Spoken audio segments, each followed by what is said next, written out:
पावन लोभ रूप विभाव है। उनके अभाव स्वभाव मय उत्तम क्षमादि स्वभाव है। उत्तम क्षमादि स्वभाव ही इस आत्मा के धर्म है सत्य शाश्वत ज्ञानमय निज धर्म शेष अधर्म है। निज आत्मा में रमण संयम रमण ही तप त्याग है। निज रमण आकिंचन्य है। निज रमण परिग्रह त्याग है। निज रमणता ब्रह्मचर्य है। निज रमणता 10 धर्म है। निज जानना पहचानना जमना धर्म का मर्म है। अरिहंत है 10 धर्म धारक धर्म धारक सिद्ध है। आचार्य है उपजाय है मुनिराज सर्व प्रसिद्ध है। जो आत्मा को जानते पहचानते करते रमण वे धर्म धारक धर्म धन है। उन्हें हम करते नमन उन्हें हम करते नमन। 10 लक्षण महापर्व का यह परम मांगलिक प्रसंग चल रहा है और हम लोग बहुत धूमधाम से आत्मा की आराधना करने में लगे हुए हैं। लगना भी चाहिए क्योंकि हमारे यह पर्व आराधना के पर्व हैं। वस्तु स्वरूप के लिए हैं, आत्मा की आराधना के लिए हैं। आज उत्तम शौच धर्म की चर्चा क्रम प्राप्त है।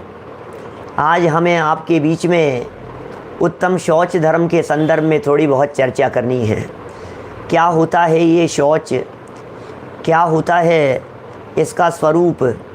शुचेर भाव है शौचम, ऐसी शौच की व्युत्पत्ति हमारे यहाँ आगम ग्रंथों में शास्त्रों में आचार्यों ने दी है।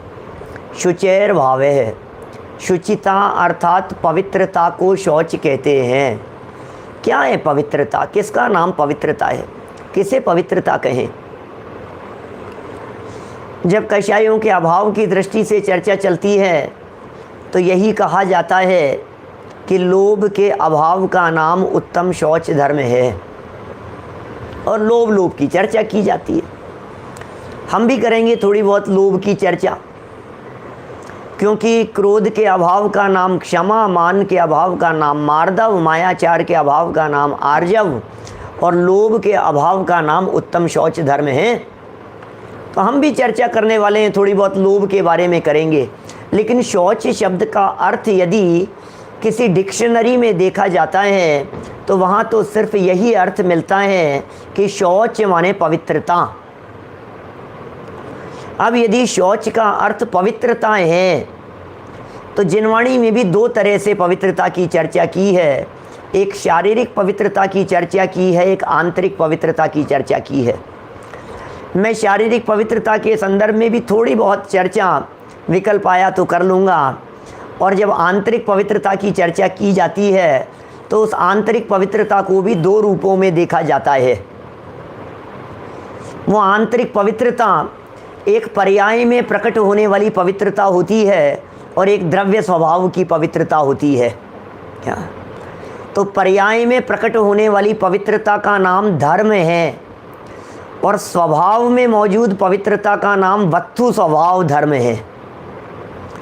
पर्याय में प्रकट होने वाली पवित्रता का नाम वीतराग धर्म है और स्वभाव में मौजूद पवित्रता का नाम वस्तु स्वभाव धर्म है। 2 धर्म हो गए। एक वीतराग धर्म, एक वस्तु स्वभाव धर्म। जब वीतराग धर्म की चर्चा चलती है तो 10 लक्षण धर्म खड़े हो जाते हैं। जब वस्तु स्वभाव रूप धर्म की चर्चा चलती है तो प्रत्येक वस्तु स्वभाव से धर्मात्मा है, यह बात निकल कर सामने आती है।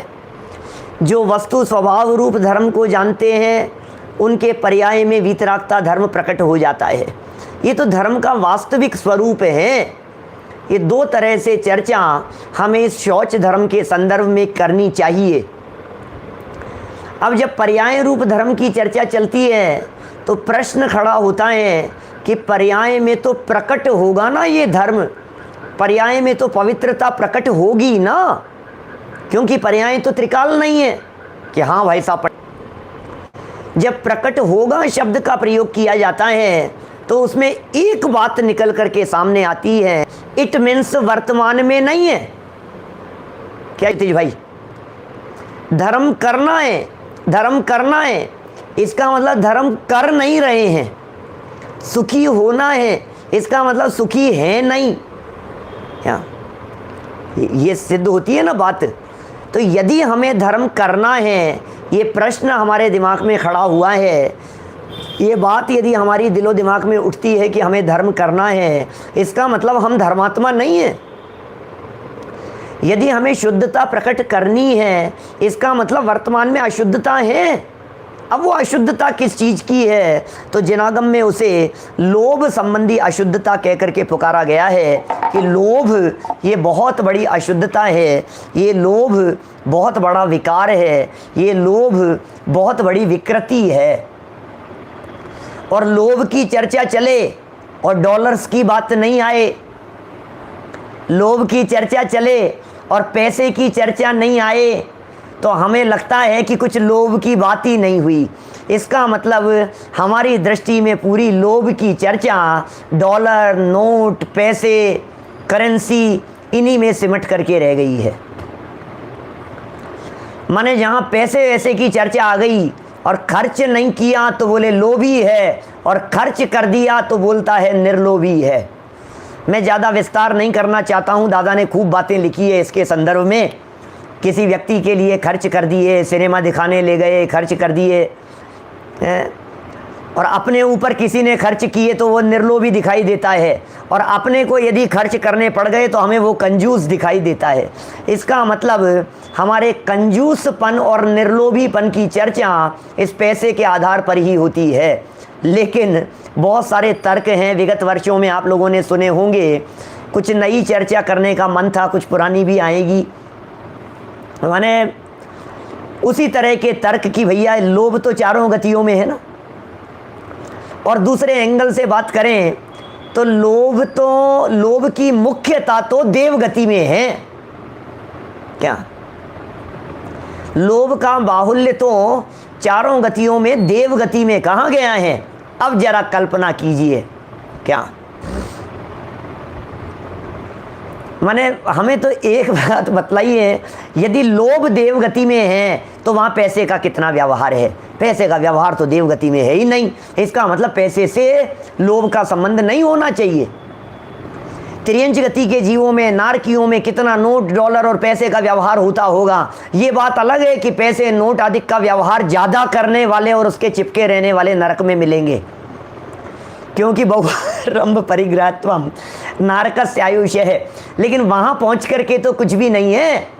क्या वहाँ तो नहीं है ना व्यवहार। ऐसा कहा जाता है, ऐसा प्रसिद्ध कथन कई बार सुना होगा कि एक तरफ धन का ढेर लगा हुआ है और उसके दूसरी तरफ नोटों का ढेर लगा हुआ है, या समझिए उसके दूसरी तरफ घास है। इधर नोट हैं, धन है, और उधर घास है। और गाय यदि यहाँ खड़ी है तो वो नोटों को पैर से कुचलते हुए घास की तरफ जाएगी। इसका मतलब उस गाय की दृष्टि में आपके नोट और धन की कीमत घास बराबर भी नहीं है, जिसकी हमारे दिलो दिमाग में इतनी कीमत है। और एक बात कह दूं बीच में, जिस जगह पर धन गड़ा होता है वहाँ घास भी पैदा नहीं होती है। सुनिए क्या अतुल भाई कभी बात आपने, जिस जमीन के नीचे धन गड़ा होगा ना, वहां घास पैदा नहीं होगी, ये नियम है। लेकिन इसका अर्थ कोई ऐसा न समझ लेवे कि यहां पर घास नहीं है तो खोद के देखा जाए धन मिल जाएगा ऐसा नहीं है। सोचिए, जिस जगह पर, जिस धरती पर नीचे धन गड़ा हो, वहां यदि घास भी पैदा नहीं होती है तो जिसके हृदय में धन गड़ा हुआ हो, वहां धर्म कैसे पैदा हो जाएगा, वहां धर्म कैसे उत्पन्न होगा। इसका मतलब वहां धर्म पैदा नहीं हो सकता, धर्म उत्पन्न नहीं हो सकता है। दृष्टि बदलनी पड़ेगी, सोच बदलनी पड़ेगी, चिंतन बदलना पड़ेगा, विचार बदलने पड़ेंगे। अरे पैसे का लोभ ही लोभ मात्र नहीं है। शास्त्रकारों ने कहीं भी पैसे के लोभ को लोभ कह करके नहीं पुकारा।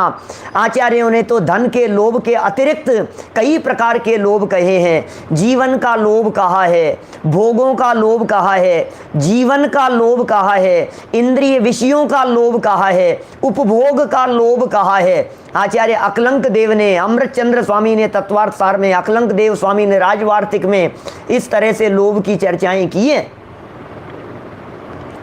हमारा लोभ तो पैसे तक सीमित हो गया पालविया जी साहब। हम तो लोभ, ये पैसे से क्या लेना देना है, मुझे ये समझ में नहीं आता है। क्या जीवन का लोभ लोभ नहीं है? अच्छा, पैसे में ऐसा दम भी क्या है? यदि इतना सा गंभीरता से विचार कर लिया जाए, पैसे में ऐसा क्या है जो आपको अट्रैक्ट करता है? डॉलर में ऐसा क्या है जो अट्रैक्ट करता है? मैं एक बहुत सुंदर डिजाइन वाला अच्छा प्रिंटेड पेपर अतुल भाई के यहाँ से प्रिंट करवा कर आपको ला करके दूँ, बोले ये क्या है? कुछ नहीं है। और एक सड़ा गला सा 100 के डॉलर का, 500 के डॉलर भी आता है क्या, मुझे ध्यान नहीं है, 500 का भी, 500 का नहीं आता, 100 ही है सबसे बड़ा नोट। अरे यार क्या बात कर रहे हैं, 100 डॉलर बस। तो 100 डॉलर का नोट सड़ा गला पुराना, क्या जीर्ण शीर्ण हालत में आपको ला करके दूं तो आप कहेंगे ये तो चलेगा, लेकिन ये किसी काम का नहीं है, अच्छा प्रिंट वाला काम का नहीं है, और ये सड़ा गला आपको पसंद आ रहा है। इसका मतलब क्या है? इसका मतलब नोट में, पैसे में, डॉलर में ऐसा कुछ नहीं है। रस अच्छा नहीं है, स्पर्श अच्छा नहीं है, गंध अच्छी नहीं है, कलर अच्छा नहीं है। पांचों इंद्रियों के विषयों की दृष्टि से देखा जाए तो उन नोटों में ऐसा कुछ अट्रैक्शन नहीं है जिसकी वजह से हम उसकी तरफ आकर्षित हो रहे हैं। यदि सिर्फ और सिर्फ कुछ है तो उसका नाम है, उसके माध्यम से पंचेंद्रिय विषय भोगों की सामग्री प्राप्त होती है। और यदि नहीं होवे ना तो कोई उसे धेले भर भी नहीं पूछे। क्या हमारे यहाँ हिंदुस्तान में हमारे पास में बहुत सारे नोट पड़े हैं, आपको चाहिए क्या? क्या फ्री में दे रहा हूँ, फ्री में। क्या कौन से हैं अतुल भाई? वो हजार वाले जिनको मोदी जी ने बंद करवा दिया, वो 1000 वाले नोट। क्यों क्या हुआ? उन नोटों को तो बड़ा संभाल कर रखते थे, उन नोटों को तो बड़ा चिपका के रखते थे, खर्च नहीं हो जाए, चोरी नहीं चला जाए, लुट नहीं जाए, कितना संभाल के रखते थे। आज क्या हो गया? एक ही बात स्पष्ट दिखाई देती है कि भाई साहब ये जो नोट थे, उन नोटों के माध्यम से अब पंचेंद्रिय विषय सामग्री को नहीं खरीदा जा सकता है, इसलिए उनकी कीमत खत्म। इसका मतलब असली लोभ नोटों का नहीं है, असली लोभ तो उस नोट के माध्यम से भोग सामग्री खरीदी जा सकती है, वो लोभ है। इसलिए आचार्यों ने नोट के लोभ की बात नहीं कही, इसलिए आचार्यों ने डॉलर के लोभ की बात नहीं कही, इसलिए आचार्यों ने विषयों के लोभ की बात कही है। बहुत तरह का लोभ है। अपने हृदय में, दिल में झांक करके देखेंगे तो न मालूम कितने प्रकार के लोभ हमारे को दिलो दिमाग में दिखाई देंगे। नाम का लोभ, काम का लोभ, विषयों का लोभ, रूप का लोभ, ये सब लोभ नहीं है क्या? नाम के लोभ के लिए तो क्या क्या करने को तैयार हैं। आज भी व्रतों के दिनों में भी, पर्व के दिनों में भी दान देने वाले लोग जहाँ नाम होता है वहाँ ज़्यादा से ज़्यादा दान देने के लिए तैयार रहते हैं, नाम के लिए। धर्म कर रहे हैं, धर्म किस लिए कर रहे हैं? दान दे रहे हैं, धर्म हो रहा है भाई साहब, नाम के लिए कर रहे हैं। नाम के लोभ की दशा है। किसी भी तीर्थ क्षेत्र पर चले जाइए, वहाँ उन तीर्थ क्षेत्रों पर लंबी लिस्ट मिलेगी आपको दान दातारों की। कोई नहीं देखता है भाई साहब। आप लोगों ने भी वंदनाएं की होगी, अतुल भाई, शिखर जी वगैरह की, कभी इधर उधर बुंदेलखंड इन क्षेत्रों में जब कभी भारत में आए होंगे तो कभी वंदनाएं की होंगी आपने, और वहाँ बहुत सारे नाम देखे होंगे। कितने पढ़े थे 2 मिनट रुक करके? नहीं पढ़े, कोई नहीं पढ़ता है भाई साहब। लेकिन फिर भी उसके बावजूद भी आज स्थिति ऐसी है हम सब लोगों की कि यदि किसी तीर्थ क्षेत्र पर दान देते हैं तो हमें ऐसा लगता है वहाँ हमारा नाम लिखना चाहिए, बोर्ड पर नाम होना चाहिए, लिस्ट में नाम होना चाहिए। ये हमारी प्रवृत्ति दिखाई देती है। दुनिया में कोई नहीं पढ़ेगा उसे। 10, 20, 50 साल बाद में जब बुजुर्ग हो जाएगा और अपने बच्चे पोतों को लेकर के जब कभी वहाँ जाएगा तो दिखाएगा, बेटा बेटा इधर आना, देख देख देख देख, ये मेरा नाम लिखा है, ये देख इस जगह पर, उस जगह पर ले जा करके अपना नाम दिखाएगा। बाकी क्या लेना देना है, कौन किसको पूछता है। चक्रवर्ती सम्राट की वो घटना किससे छिपी हुई है, मैं उस घटना को बतलाकर समय वेस्ट नहीं करना चाहता। चक्रवर्तियों के नाम से भरी हुई शिला और भरत चक्रवर्ती का अभिमान भंग हो गया। सबको मिटान मिटान के अपना नाम लिखना पड़ता है। क्या दम है इस नाम में? सच में मैं तो अभी इस कोरोना के पीरियड में जब लाइव चैट में इतने लोगों के नाम पढ़ता हूं तो ऐसा लगने लगता है एक ही नाम के बहुत सारे लोग, नाम भी वही, सरनेम भी वही। गजब हो गया। एक ही नाम वाले, एक ही सरनेम वाले कई कई लोग ऐसे सामने दिखाई देते हैं। 3-3, 4-4 लोग एक नाम वाले। बोलो, मैंने अपने को ऐसे लगेगा कि ये क्या हो गया। मैं तो सोच रहा था मैं ही संजीव गोदा हूं। अरे दुनिया में कई संजीव गोदा घूम रहे हैं। कौन किसको जानता है और कौन किसको पहचानता है। दुनिया मुझे पहचाने इसमें कोई दम नहीं है। मैं अपने आप को पहचान लूं, सारी जिनवाणी इसके लिए है। लेकिन इसका प्रयास अपने आप को पहचानने के लिए नहीं होता है। इसका सारा प्रयास इसलिए होता है कि दुनिया मुझे पहचाने, दुनिया मुझे पहचाने, दुनिया मुझे पहचाने। सुरेश जी साहब, आपको कितने लोग पहचानते हैं? अरे पंडित जी, हमें कौन जानता है। अरे भैया, अनंत सिद्ध परमात्मा आपको देख रहे, जान रहे हैं। अरे मुझे तो पता ही नहीं था। तुम्हें कौन जानता है? लोग ऐसी बातें करते हैं। अरे तुम्हें जानता कौन है? मुझे कितने लोग जानते हैं मालूम है तुम्हारे को? हजारों लोग मुझे जानते हैं, लाखों लोग मुझे जानते हैं, इतने लोग मेरे को जानते हैं। अच्छा, बस लोग ही जानते हैं और मुझे अनंत जान रहे हैं। उसकी महिमा नहीं आती। अनंत सिद्ध भगवान सिद्धालय में बैठ करके मुझे जान रहे हैं कि नहीं, लेकिन उसमें क्या दम है? अपने आप को जानकर सिद्ध बन जाते हैं, अपने आप को जानकर परमात्मा बन जाते हैं। जो अपने आप को जानते हैं सारी दुनिया उनके ज्ञान का विषय बनती है भाई साहब। ये सारा खेल अपने आप को जानने के लिए। पवित्रता की चर्चा चल रही है, लोभ की चर्चा चल रही है। नाम का लोभ कुछ दम नहीं है इसमें। काम के लोभ की बात करो। काम, विषय वासना, विकार, इसका भी लोभ कम नहीं है। अनिर्वा रौद्रेक त्रिभुवन जयी काम सुभटा कुमारावस्थायाम अपि निज बलाद्येन विजिता। महावीर अष्टक में लिख रहे हैं भागचंद जी साहब। दादा ने कई प्रसंग दिए, कहानियाँ सुनानी हो तो अभी 2-4 कहानियाँ सुनाई जा सकती है। राजा श्रेणिक चेलना के रूप पर ही तो मोहित हुए थे। घटना देखो तो अपने को ऐसे लगने लगता है गजब हो गया भाई साहब। पुराने ज़माने में भी राजा महाराजाओं के समय भी इस तरह की बातें हुआ करती थी। अपने बेटे को तैयार किया अभय कुमार को, आपको मालूम है महाराजा श्रेणिक ने, किसके लिए? कि बेटा मेरी इससे शादी हो जाए। गजब हो गया। अपने बेटे को, महाराजा श्रेणिक की बात कर रहा हूं, चेलना से शादी करने के लिए। बौद्ध धर्मावलंबी थे, पुत्र था पूर्व पत्नी का और अभय कुमार से कहा कि मुझे तो चेलना पसंद आ गई है, मुझे तो उससे शादी करनी है। बेटा अब तू ही कर सकता है व्यवस्था। और फिर सारी व्यवस्था की अभय कुमार ने जाकर के, वो जिस नगर में रहती थी वहाँ जाकर के, और वो जिस रास्ते से जिन मंदिर जाती थी और सब सारा नौटंकी सब। पवनंजय अंजना के रूप पर ही तो मोहित हुए थे। ये चर्चाएं रूप के लोभियों की चर्चा है। प्रथमानुयोग भी रूप के लोभियों से भरा मिलेगा आपको। खूब चर्चाएं मिलेगी ऐसे रूप के लोभियों की।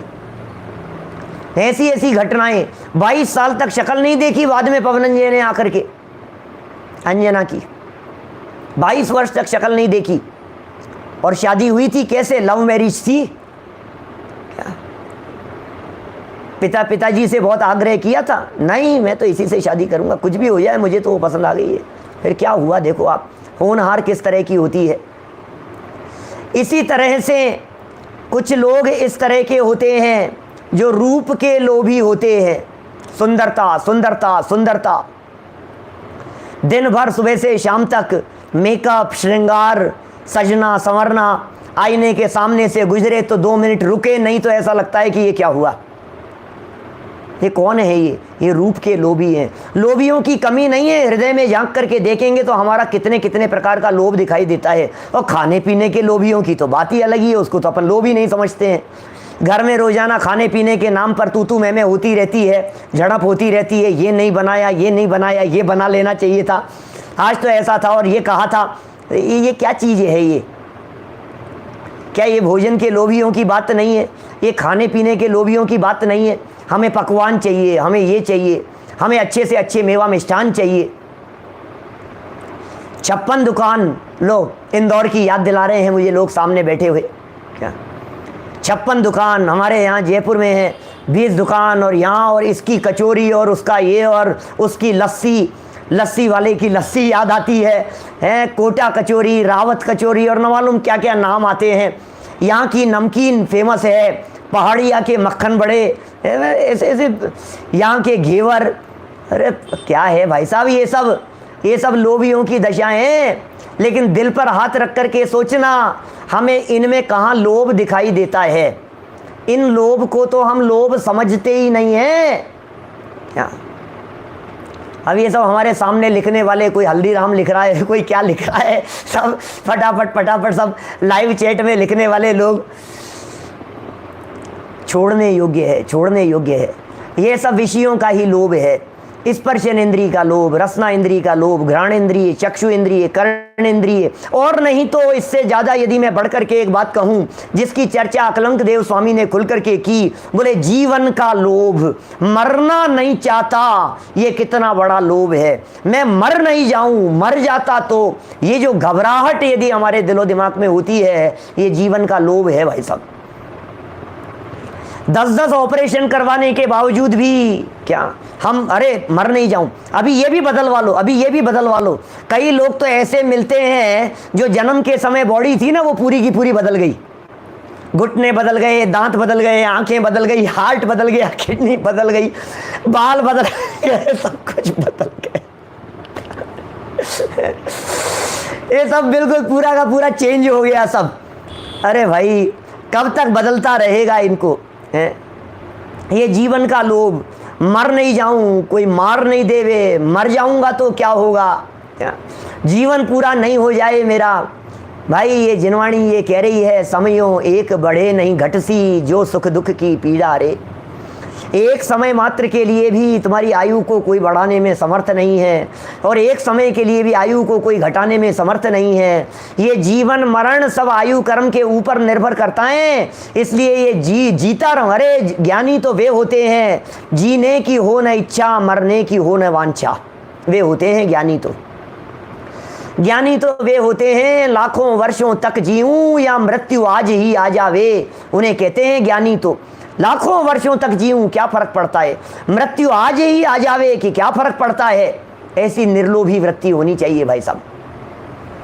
निर्वांचक है भगवान ये आराधना हमारी, शायद बड़े पंडित जी साहब की पंक्तियां हैं, निर्वांचक हो प्रभु निर्वांचक, मेरी आराधना। यहाँ तो लोभ इस हद तक बढ़ गया है कि आजकल तो पूजन विधान अनुष्ठान ये सब भी लोभ के लिए होने लग गए हैं। थोड़ा सा लोभ दिखा दो, मंदिर में भीड़ इकट्ठी करनी हो तो इससे ऐसा हो जाएगा, इससे ऐसा हो जाएगा, बस फिर क्या है, फिर तो पब्लिक इकट्ठी होती रहती है। धर्म के नाम पर भी लोभ चलता है, हर जगह पर लोभ है। ये लोभ कितना खतरनाक है हमें अंदाजा भी नहीं है। ये लोभ हमें अंदर ही अंदर खत्म कर रहा है। क्यों नहीं खत्म करेगा, अपने सगे साथियों भाई भतीजों को भी ये लोभ खत्म कर देता है, तो हम क्या चीज़ हैं कि पंडित जी समझ में नहीं आया, कौन से भाई भतीजों को खत्म कर दिया इस लोभ ने, क्या आपको नहीं पता है? ये लोभ जब उदित होता है तो क्रोध को खा जाता है। ये लोभ जब हावी होता है तो मान अपमान को भी खा जाता है, पी जाता है। ये क्रोध जब हावी, ये लोभ जब हावी होता है तो मायाचारी तक को छोड़ देता है। माने ऐसी ऐसी परिस्थितियां बनती है इस लोभ के कारण। लोभ कितना खतरनाक है। दुकान पर परिस्थितियां कैसी भी बन रही हो, मैंने एक दिन कही थी, शौच धर्म के दिन बात कही थी आपसे। लोभ है लोभ, पी गया गुस्से को। किस लिए पी गया है कि नहीं नहीं भाई साहब ग्राहक चला जाएगा, दूसरे ग्राहक हैं ये टूट जाएंगे, ये लोभ की वजह से गुस्सा नहीं कर रहा है। घमंड, घमंड को पी जाता है। कोई व्यक्ति अपमान कर रहा हो तो शांत रहता है, किस लिए? अरे भाई साहब मान सम्मान का सवाल है, अभी दुनिया क्या कहेगी, अभी बेइज्जती हो जाएगी, पलट करके सामने जवाब दे दिया तो। घर में आकर के अकेले में कहता है वैसे तो ईंट का जवाब पत्थर से दे सकता था, फिर क्यों नहीं दिया? कि लोग थे यार, फिर जबरदस्ती अपने बारे में सोचते कि पंडित जी कितना गुस्सा करते हैं। अच्छा पंडित जी, तो आप इसलिए गुस्सा नहीं करते हुए दिखाई देते क्या? ये है भाई साहब लोभ की स्थिति। दुनिया को दिखाने के लिए, प्रदर्शन के लिए कैसी कैसी लोभ की स्थितियां बन जाती है। ये लोभ आत्मा को अपवित्र कर रहा है। प्रश्न तो यह खड़ा होता है कि शौच धर्म का प्रकरण है तो क्या मात्र ये लोभ ही आत्मा को अपवित्र करता है क्या? आपने लोभ के अभाव को उत्तम शौच धर्म क्यों कहा? क्या क्रोध आत्मा को अपवित्र नहीं करता? क्या मान आत्मा को अपवित्र नहीं करता? क्या मायाचार से आत्मा मलिन नहीं होता? यदि इनसे आत्मा अपवित्र होता है तो फिर इनके अभाव को भी शौच कहना चाहिए ना? क्या आप इनके अभाव को शौच क्यों नहीं कहते हो? आप अकेले लोभ के अभाव को शौच क्यों कहते हो? उसके पीछे भी कारण है, चर्चा की है, तर्क दिए हैं। वस्तुतः जब क्रोध के अभाव में क्षमा हो गई, मान के अभाव में मार्दव हो गया, माया के अभाव में आर्जव हो गया, जब ये अभाव हो गए तो अब लोभ ही तो बचा जिसके अभाव में शौच धर्म की बात करते। क्योंकि क्रोध मान माया के अभाव की चर्चा तो पहले ही कर दी है, तो फिर बात ही खत्म हो गई कि नहीं नहीं पंडित जी ये तो नहीं, कुछ और बात लगती है। तो और बात बताएं तुम्हारे को, क्योंकि आप ये भी कह सकते हैं कि साहब फिर भी हास्य भी है, रति अरति भी है, शोक भय जुगुप्सा आदि भी हैं, उन सब के अभाव को भी कहना चाहिए था। तो फिर एक बहुत सुंदर बात कही है, सुनो भैया। वास्तव में लोभ के अभाव का नाम शौच नहीं, लोभांत कषायों के अभाव का नाम शौच है। क्या कहा नितेश जी? लोभ के अभाव का नाम शौच नहीं है, लोभांत कषायों के अभाव का नाम शौच है। कि अर्थ समझ में नहीं आया कि 25 प्रकार की कषायों में सबसे अंत में लोभ जाता है, लोभ सबसे अंत में जाता है। अब चूंकि लोभ सबसे अंत में गया, इसलिए लोभ के चले जाने के बाद में कोई विकृति बची ही नहीं। यह तो आप जानते ही होंगे, गुणस्थानों में 10वें गुणस्थान का नाम सूक्ष्म सांपराय है। सांपराय माने क्या होता है? कषाय, लोभ। वहाँ सूक्ष्म लोभ का सद्भाव है 10वें गुणस्थान में। इसका मतलब क्रोध चले जाने पर भी आत्मा पवित्र नहीं हुआ, मान मायाचार चले जाने पर भी आत्मा में वो पवित्रता नहीं आई। जब तक लोभ बैठा हुआ है तब तक पूर्ण पवित्रता आत्मा में प्रकट नहीं होती।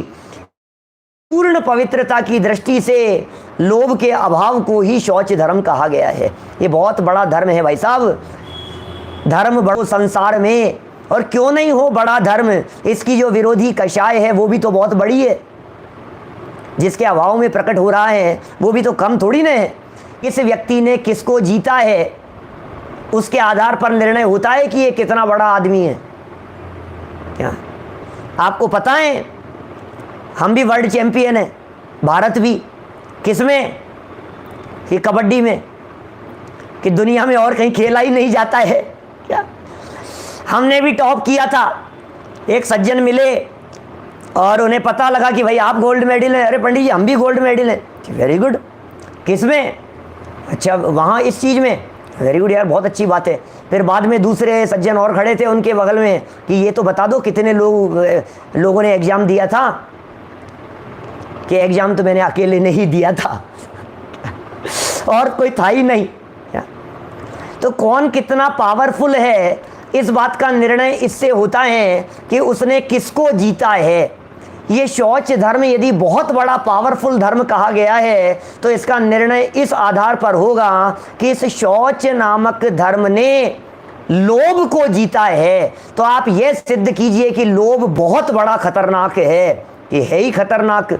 अभी तो हमने कहा अपने भाई भतीजों को खा गया ये लोभ कितना खतरनाक है। इसे पाप नहीं कहा है, इसे पाप का बाप कहा है। क्या ये कितना खतरनाक है। लोभ में क्या शामिल नहीं होता है, लोभ में क्या क्या बातें नहीं आएगी। दुनिया भर के सारे पाप लोभ में आ गए भाई साहब। जब इस लोभ को पाप का बाप कह दिया, अब क्या बच गया। क्रोध मतलब हिंसा, झूठ, चोरी, कुशील, परिग्रह, 5 पाप। और इन पापों की उत्पत्ति हुई लोभ से। हिंसा क्यों की? लोभ के कारण। झूठ क्यों बोला? लोभ के कारण। चोरी क्यों की? लोभ के कारण। कुशील सेवन क्यों किया? लोभ के कारण। परिग्रह संचय क्यों किया? लोभ के कारण। 5 प्रकार के पाप का बाप हो गया लोभ, क्योंकि लोभ से पापों की उत्पत्ति हुई।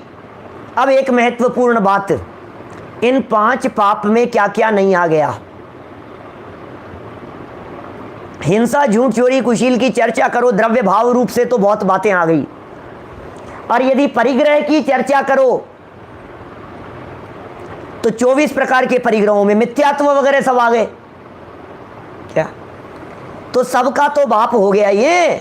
इसलिए इस शौच धर्म को बहुत बड़ा धर्म कहा गया है। लेकिन भाई साहब, इस शौच को हमने अकेला इतने से लोभ तक ही सीमित कर दिया। वास्तव में तो ये शौच धर्म स्वभाव के अवलंबन से प्रकट होने वाली निर्मल पर्याय है। मैंने आपको एक दिन पहले भी कही थी ये बात। क्रोध, मान, माया, लोभ, इनके अभाव में प्रकट होने वाले ये धर्म 10 नहीं है। देखने के एंगल 10 हैं, ये नजरिए 10 हैं। धर्म तो वीतराग भाव है। धर्म तो वीतरागता को कहते हैं।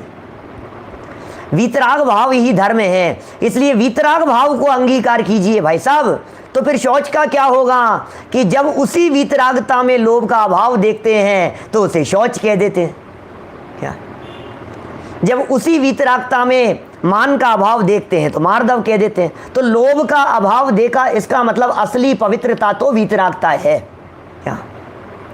असली पवित्रता तो वीतरागता का नाम है। असली शौच धर्म तो वीतरागता का नाम है। इसलिए यदि जीवन में शौच धर्म प्रकट करने की भावना हो, क्या, तो वीतरागता प्रकट करने के लिए प्रयत्न करना भाई साहब। बिना वीतरागता के शौच धर्म प्रकट नहीं होता। बाकी दुनियादारी के लोभ में कुछ दम नहीं है। बहुत सारी कहानियां सुना दो इधर उधर की, इस लोभ के कारण वो मर गया और इस लोभ के कारण उसका ऐसा हो गया, उसने उनको मार दिया और उनने उनको मार दिया, वो इतने लोभी थे उन्होंने ऐसा कर लिया, उन महाराजा ने ऐसा किया था, उनके साथ में ऐसा हुआ था। 20 कहानियाँ हैं। कहाँ तक बात करते रहें। और हम जोड़ने के अंदर लगे हुए हैं। सब जोड़ने में लगे हैं कि छोड़ने के लिए जोड़ने में लगे हैं। हम जो जोड़ने में लगे हैं ये सब छोड़ने के लिए जोड़ने में लगे हैं, क्योंकि भोग तो पाएंगे नहीं, ये तो नक्की है। जितना हमारे पास में है उतना हम भोग नहीं पाएंगे। पूरी जिंदगी यदि हम एड़ी से चोटी तक का जोर लगा लेवे उसको भोगने के लिए क्या, तो आप उसे पूरा नहीं कर पाएंगे। आप फिर भी लगे हैं। सर सेठ हुकमचंद जी का वो प्रसंग, बड़े चिंता में मशगूल थे। इंदौर के बहुत बड़े सेठ, अरे उनके रुतबे यदि आपको सुनना हो, हमारे पंडित पूनम चंद जी छाबड़ा साहब सुनाया करते थे किस्से उस जमाने के। क्या ठाठ थे उनके, ट्रेन चलवा करके मंगवा लिया करते थे भाई साहब, कहाँ से कहाँ कुछ भी। अरे उनका तो एक अलग ही रुतबा था, सेठ साहब का अलग ही नाम था। 2-4 दिन से सेठानी जी देख रही थी, बड़े परेशान दिख रहे हैं सेठ जी, खाने पीने की सुध-बुध नहीं है, मीटिंगों पर मीटिंगें आए दिन, कभी कौन क्या हो क्या रहा है ये पता नहीं लगा। 4-5 दिन से देख रही थी और एक दिन पूछ लिया सेठ जी से कि सेठ जी क्या हुआ ये, मैं आजकल क्या कहाँ ध्यान है, कर क्या रहे हो आप, हो क्या रहा है आजकल क्या? और बोले मैं तुम्हारे को बताना भूल गया, वो 8वीं फैक्ट्री 8वीं मील उसकी तैयारी चल रही है। सेठानी ने पलट करके तुरंत एक वाक्य कहा कि सेठ जी नरक साथी होते हैं, नरक साथी होते हैं, बस इतना सा वाक्य कहा और सेठ जी ने उस 8वीं फैक्ट्री डालने का विकल्प तोड़ दिया। अरे क्या किसके लिए करना है, किसके लिए करना है? नहीं साहब, अपने लिए नहीं, बच्चों के लिए करना पड़ता है। मैं कभी कभी ऐसी बातें कहता हूँ चिराग भाई, जब लोग मेरे से ये तर्क करते हैं कि पंडित जी अपने लिए नहीं बच्चों के लिए करना पड़ता है, बच्चों के लिए करना पड़ता है साहब, अपनी तो क्या है, अपनी तो जैसे तैसे बीत गई और बीत जाएगी, और क्या करना है अपने को यार, अपनी ज़िंदगी में 2 रोटी खानी है और अपनी कोई ज़्यादा इच्छाएं नहीं है, अपन तो शांति से बस अपने लिए नहीं बच्चों के लिए करना पड़ता है भाई साहब, बच्चों की अच्छी एजुकेशन, उनके लिए सब उनके लिए करना पड़ता है। अच्छा, आपके पिताजी किसके लिए कर रहे थे? वो अपने बच्चों के लिए। आपके बच्चे किसके लिए करेंगे? कि अपने बच्चों के लिए। वो किसके लिए करेंगे? अपने बच्चों के लिए। क्या पता है, मुझे एक प्रसंग याद आ गया, बीच में चुटकुला याद आ गया। एक बच्चे को पिताजी डांट रहे थे, पीट रहे थे उसको। तो बोले, बच्चे ने कहा, पूछा पिताजी से कि थोड़ी देर बाद में कि पिताजी एक बात बताओ, जैसे आप हमारे को पीटते हो ऐसे आपको भी आपके पिताजी पीटते थे क्या? बोले हाँ बेटा, हमें भी खूब पीटते थे। बोले उनको उनके पिताजी मतलब आपके दादाजी वो पिताजी को पीटते थे क्या? कि हाँ बेटा, वो भी कहते थे ऐसा क्या? और बोले वो होता ही होगा इसी तरह का कि पिताजी ये खानदानी गुंडागर्दी कब से चला रखी है आपने ये पीटने की। मेरा तो कहने का मतलब सिर्फ इतना सा है यहाँ कि भाई साहब खुद के लिए नहीं कर रहा है, खुद के लिए नहीं कर रहा है, जो कर रहा है सब बच्चों के नाम पर कर रहा है। सच्ची बात है, मैं एक काल्पनिक विचार बना करके आपके सामने रखता हूँ, कई सालों से कह रहा हूँ लोगों के बीच में, बहुत साल हो गए। डोरेमोन जानते हैं क्या? अब तो पुराना हो गया मेरा ये उदाहरण है, पता नहीं आता भी है या नहीं आता। हमारे तो आरजे जब बहुत छोटा था तब टीवी पर देखता था, कार्टून चैनल आता था एक। आप लोगों के अमेरिका में पता नहीं देखते हैं कि नहीं देखते हैं, क्या आता था जो भी है, मतलब बहुत पुरानी बात हो गई। मैं कम से कम 10-12 साल 15 साल पुरानी बात कह रहा हूँ, 12 साल पुरानी बात कह रहा हूँ। मैं वो देख रहा था तो कभी कभी हम भी सामने बैठ जाते थे, देखते थे।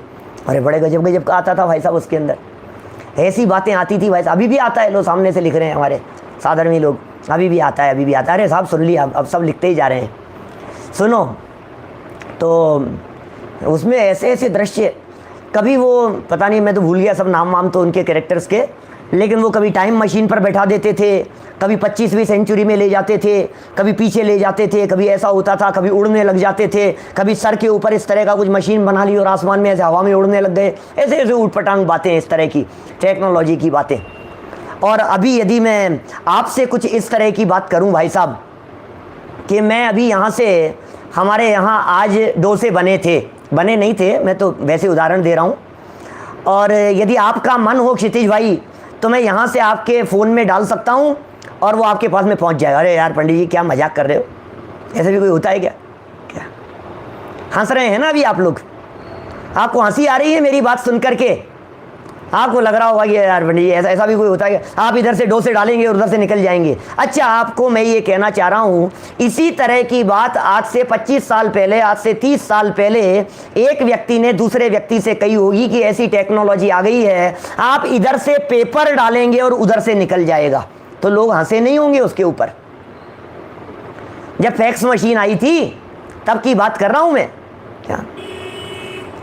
जब टेलीफोन चले थे क्या, 70s की बात समझ लीजिए, 60s 70s के अंदर जब शुरुआती दौर पर थे, और यदि कोई व्यक्ति किसी को यह कह देता आने वाले समय में ऐसा समय आने वाला है कि ये वायर और ये सब बुक करने की कोई ज़रूरत नहीं पड़ेगी, अरे ऐसा समय आ जाएगा कि आप फेस टू फेस बात करेंगे, आपको भरोसा होता? पागल है, मंदबुद्धि, ऐसा भी कोई हो सकता है क्या? ऐसा कैसे संभव है भाई साहब कि अमेरिका में बैठा हुआ व्यक्ति सामने ऐसे बैठेंगे और मीटिंग करेंगे, जूम पर कॉन्फ्रेंस होंगी, मीटिंग्स होगी, और सब ऐसा फील करेंगे कि एक कमरे में बैठे हुए हैं। कौन मानता भाई साहब? लेकिन ये सब हो रहा है या नहीं? आपको हंसी आ रही है आज ये सारी बातें सुन करके? भैया मैं कह रहा हूं टेक्नोलॉजी जिस तेजी से बदली है पिछले 20 सालों में, क्या ये टेक्नोलॉजी आगे आने वाले समय में कुछ सालों में इतनी तेजी से बदलने वाली है कि आप मरने के बाद में जो कुछ भी साथ में ले जाना चाहो इधर लिखो, पर्ची लिख करके जेब में रखना और वो अगले जन्म में आपके साथ निकल जाएगी। यार पागलों जैसी बातें कर रहे हो क्यों? नहीं हो सकता है ऐसा नहीं होगा। और यदि हो गया तो मेरा तो ये प्रश्न है, हो गया तो इस बात का जवाब दीजिए। हमारे जो लोग सादर में सामने सुन रहे हैं, बोलो भाई साहब, भरत भाई दादर से, बोलो रमेश कुमार जी साहब, यदि ऐसा हो गया प्रमोद जी भाई साहब कि यहां से मरने के बाद में भी हम हमारी संपत्ति प्रॉपर्टी को ले जा सकते हैं, तो जो अभी तक आप बच्चों के लिए जोड़ रहे थे, कमा रहे थे, उसे छोड़ेंगे कि लेके जाएंगे? कितनी छोड़ के जाएंगे? एक फूटी कौड़ी छोड़ करके नहीं जाएगा बच्चों के लिए, यदि ले जाने की व्यवस्था हो जाए तो। सच्ची बात तो यह है कि ले जाने की व्यवस्था नहीं है, इसलिए कहता है कि बच्चों के लिए कर रहा हूं। आसक्ति तो खुद की नहीं घटती है भाई साहब, इच्छाएं तो खुद की नहीं घटी हैं, तमन्नाएं तो खुद की है। लोभ तो हृदय में कूट कूट करके घर जमाए हुए ऐसे पैर पसार रखे हैं इस लोभ ने। और स्वाध्यायी लोगों के लोभ की बात करूं मैं आपसे, पढ़ने का लोभ, सुनने का लोभ, सुनाने का लोभ, ये किस किस तरह के लोभ हैं? टॉपिक क्लियर करने के लोभ। आज भी आपके घरों में इतनी सीडीज पड़ी होगी, मैं अमेरिका वालों की तो बात क्या करूं, आप लोग तो कम परिग्रही लोग हैं, कम से कम रखते हैं, लेकिन हिंदुस्तान की तो हालत इस तरह की है। ये शिविर हुआ, इसकी भी सीडी ला करके रख लो, इसकी भी कैसेट, वो जो पुराने जमाने में कैसेटें आती थी ना, ले लो रख लो, ये भी ले आओ, ये भी ले आओ, ये भी ले आओ, और इकट्ठे किए जाता है। कभी न सुनने की फुर्सत है न टाइम है उसके पास में, होना चाहिए हमारे पास में। क्या ये परिग्रह नहीं है? क्या ये लोभ नहीं है? क्या ये संग्रह वृत्ति नहीं है? स्वाध्यायी लोगों की बात कर रहा हूं मैं, अभ्यासियों की बात कर रहा हूं मैं। कौन से लेवल तक जाकर के बात करूं मैं? गुरुदेव तो यहां तक कहते थे, जानने के लोभ में सगड़ो संसार छे।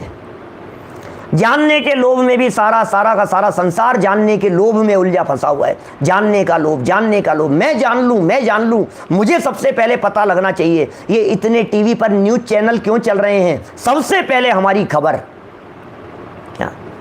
न्यूज़पेपर वाले, न्यूज़ चैनल वाले, सबसे पहले मुझे पता होना चाहिए। मुझे क्यों नहीं पता था? ये जानने का ही लोभ सवार हो रहा है दिलो दिमाग पर। ये भी एक अलग प्रकार का लोभ है। सर्व प्रकार के लोभ से निवृत्ति के लिए ये उत्तम शौच धर्म है भाई साहब। ये लोभ लालच ठीक नहीं है, सहजता में धर्म होता है, असहजता में धर्म नहीं है। और हमारी तो पूरी जिंदगी असहज हो रही है इस लोभ के भरोसे, लेकिन लोभ के लेवल हमारे को पता नहीं है। अरे वीतरागी संतों ने तो इस लेवल पर जाकर के लोभ की चर्चा की है कि धर्म के लोभी जीवों को, टोडरमल जी ने ऐसा प्रयोग किया, पेज नंबर 3 पर प्रयोग किया ना, आचार्य परमेष्ठी का स्वरूप बतलाते हुए मोक्ष मार्ग प्रकाशक में। कौन होते हैं? धर्म के लोभी जीवों को विकल्प आए तो धर्मोपदेश देते हैं। धर्म के भी लोभी जीव हैं, सुनने के भी लोभी जीव हैं। बुरा मत मानना, लेकिन आज जो ये हजारों लोग सामने बैठ करके सुनते हुए नजर आ रहे हैं, ये सब धर्म सुनने के लोभी ही तो हैं, और क्या हैं? क्षमा करना बंधुओं, लेकिन हम यही तो सोच करके बैठे हैं कुछ नया मिल जाए, कुछ और नया सीखने का लोभ, क्या खाने पीने का लोभ, बनाने का लोभ, वो सब तो है ही, वो सब तो होता ही है। ये बनाना सीख लो, वो बनाना सीख लो, लेकिन क्या ये सीखने का लोभ नहीं है? कहाँ तक सीखेंगे हम? कहाँ तक सीखेंगे? कौन सी जगह तक जाएंगे? अरे ये परिपूर्ण तत्व हैं, इसमें किसी तरह की कोई कमी नहीं है। ये स्वभाव से पवित्र है, स्वभाव से परिपूर्ण है। पर्याय की अपूर्णता और पर्याय की अपवित्रता भी यदि कहीं मिटेगी तो वो स्वभाव के अवलंबन से ही मिटेगी। ये शौच धर्म बाहर में नहाने धोने वालों का नहीं है। मैं नहीं कर रहा आज उसकी चर्चा, मेरे पुराने शौच धर्म के प्रकरणों में बहुत विस्तार से मिल जाएगी चर्चा। अशुचि भावना की चर्चा में बहुत विस्तार से मिल जाएगी चर्चा। ऊपर अमल मल भरियो भीतर, कौन विधि घट शुचि कहे, बहुदेह मैली सुगुण थैली, शौच गुण साधु लहे। क्या चर्चा करें उस देह की पवित्रता के संदर्भ में, अपवित्रता के संदर्भ में। नहाने धोने पर सीमित कर दिया जिन लोगों ने, अरे नहीं नहीं साहब ये अपवित्र हो गया, ये पवित्र, अरे क्या पवित्रता अपवित्रता, यहाँ तो अंदर की बात चल रही है भाई साहब, यहाँ तो परिणामों की पवित्रता की बात चल रही है, यहाँ तो विचारों की पवित्रता की बात चल रही है। ये उत्तम शौच शरीर की पवित्रता की बात नहीं, वाणी की पवित्रता भी नहीं है, तो मन की पवित्रता की बात करता है। ये तो श्रद्धा की पवित्रता की बात करता है, ये तो ज्ञान चारित्र के पवित्रता की बात करता है। श्रद्धा ज्ञान और चारित्र इनकी पवित्रता की बात करता है भाई साहब ये शौच धर्म। तो हमारी जिनवाणी तो उस लेवल पर जाकर के पवित्रता की बात करती है कि हमें इस दुनिया में कोई भी पदार्थ अपवित्र नजर नहीं आता। क्या सर्वत्र सुंदर लोए, क्या सर्वत्र सुंदर लोक में ये सारा जगत, ये समय सर्वत्र सुंदर है। समय सार की तीसरी गाथा में कहते हैं सब सुंदर है, कहाँ अपवित्रता है, कहाँ अशुचिता है।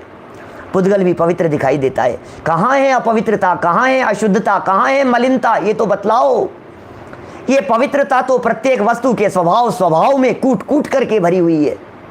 पुद्गल भी पवित्र है, सोना भी पवित्र है, चांदी भी पवित्र है।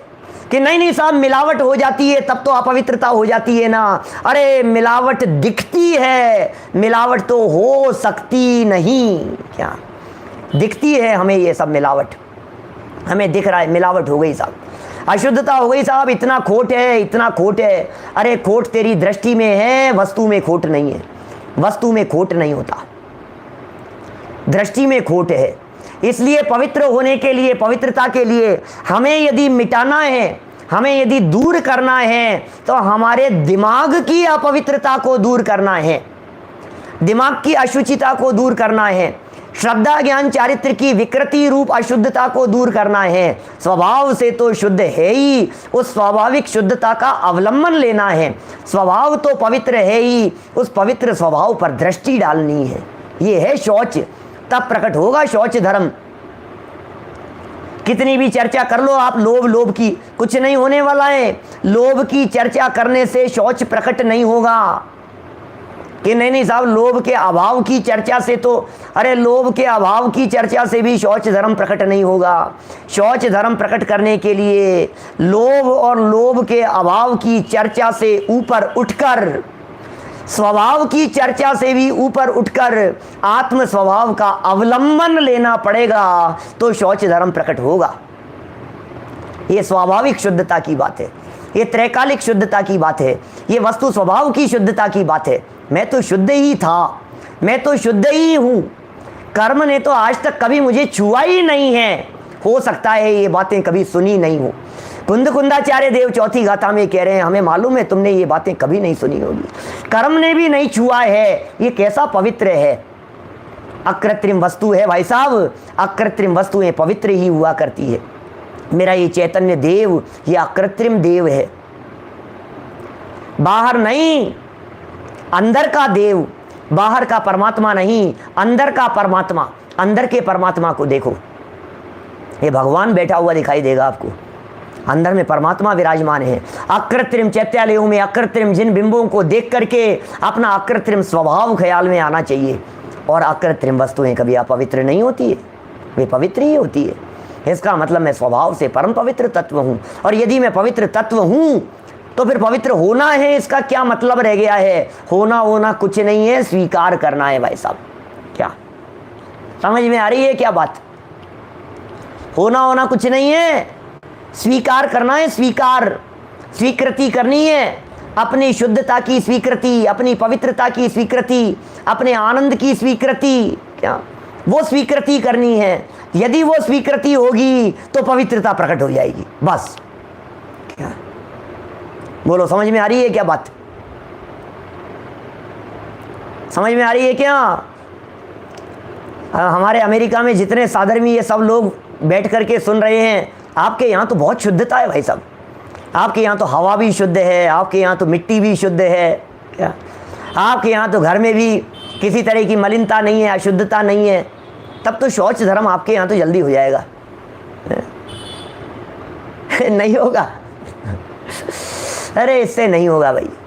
ये शौच धर्म उस पवित्रता को बतला रहा है, स्वभाव पवित्र, पर्याय में किंचित अपवित्रता, और पर्याय की किंचित अपवित्रता ये बदल जाए स्वभाव के अवलंबन से पवित्रता में, यह कार्य करने योग्य है। बस मुझे कुछ ज़्यादा नहीं कहना है, आप वस्तु स्वभाव की पवित्रता का चिंतन कीजिए। आज शौच धर्म के दिन खूब चर्चाएं हो गई, लोभ वोभ की, लोभ लालच की खूब बातें हो गई। असली पवित्रता की चर्चा कीजिए, असली शुद्धता की चर्चा कीजिए। 24 कैरेट गोल्ड ये देह देवालय में विराजमान है।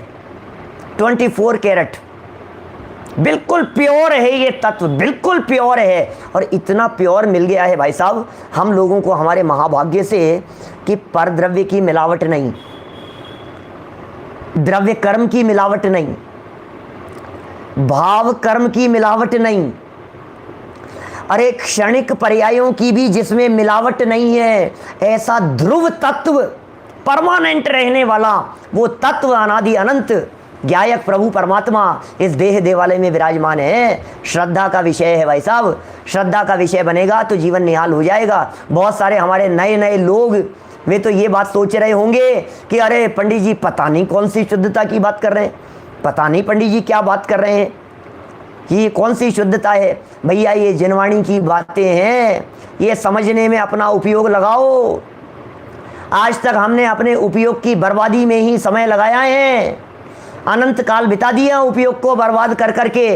अब उपयोग को सही दिशा में लगाओ, जिनवाणी के माध्यम से इन बातों को समझो, वस्तु स्वरूप को समझो। ये आत्मा परमात्मा कैसे बन सकता है इस बात को समझो, परमात्मा कैसे बन सकता है इसका उपाय हमारे यहाँ शास्त्रों में बतलाया है। अपने परमात्मा स्वरूप को स्वीकार करो। क्या परमात्मा स्वरूप को स्वीकार करो। यदि आप अपने परमात्मा स्वरूप को स्वीकार करते हैं तो फिर आपको शौच वौच की चर्चा करने के लिए, ये शौच धर्म के चिंतन विचार प्रवचन आयोजन रखने की ज़रूरत नहीं है, अर्घ चढ़ाने की ज़रूरत नहीं है। ये ऐसा पवित्र है ये तत्व।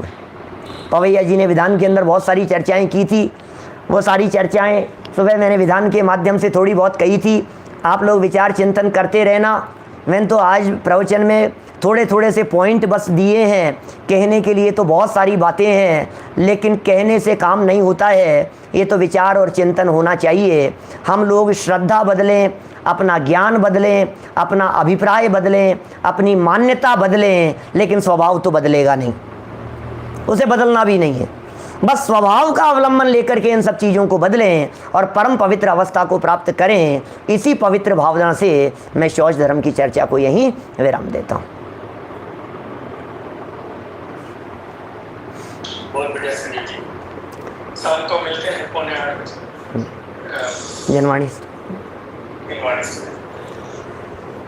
निज निधि निज में बताई, यह अनंत उपकार है। उसके लिए जिन वाणी माँ को वंदना शत बार है, वंदना शत बार है। नमो भगवते नमो हरिहंता नमो सत्ता।